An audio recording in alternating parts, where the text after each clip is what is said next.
మహబూబాబాద్ జిల్లా మరిపేడ మండలం గిరిపురం గ్రామంలో భూభారతి అవగాహన కార్యక్రమంలో జిల్లా కలెక్టర్ ముందే అధికారులపై రాష్ట్ర ప్రభుత్వ విప్ డోర్నకల్ ఎమ్మెల్యే రామచంద్ర నాయక్ ఆగ్రహం వ్యక్తం చేశారు.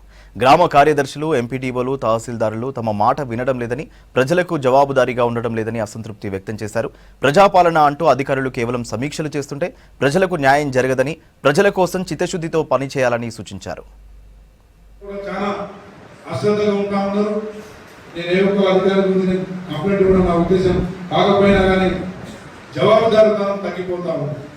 దయచేసి నేను ఒక గౌరవప్రదమైన వృత్తి నుంచి వచ్చిన, నెలకు 30 లక్షలు నా ఆదాయం వదులుకొని 10 సంవత్సరాలు మనం ఇక్కడ తిరుగుతుంటే ఏదైనా ఒక పని చెప్తుంటే సరే అని చెప్తుంటే పని చేయట్లేదు. అలాంటి అధికారులు ఉంటేమి లేకపోతే మీటింగ్లో మాట్లాడతారు. ఏదేమైనా కానీ మీరు ఒళ్ళు వంచుకొని పని చేయాల్సిందే. ఇవాళ ఇంద్రమేళ్ళని మొత్తం సీసీ భవనాలు ఉన్న వాళ్ళకి లబ్ధిదారులకు వచ్చింది. పంచాయత్ సెక్రటరీ ఒక్కడు మాట్లాడట్లేదు, ఎంపీడీ గారు అసలు పనే చేయట్లేదు. సమాధానం తీయగిస్తారు, పని చేయరు.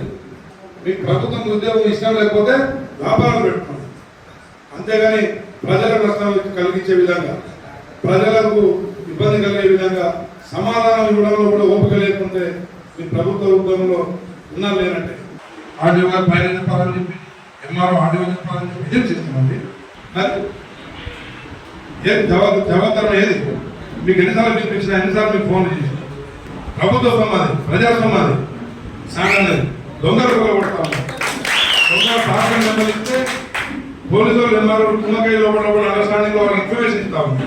ఆ సిస్టమ్ మార్చడానికి నేను 30 లక్షలు నెల ఆదాయం వదులుకొని సంవత్సరానికి నేను కోట్లు ఆలోచించే ఆదాయం వదులుకొని నేను జనం తిరగాల.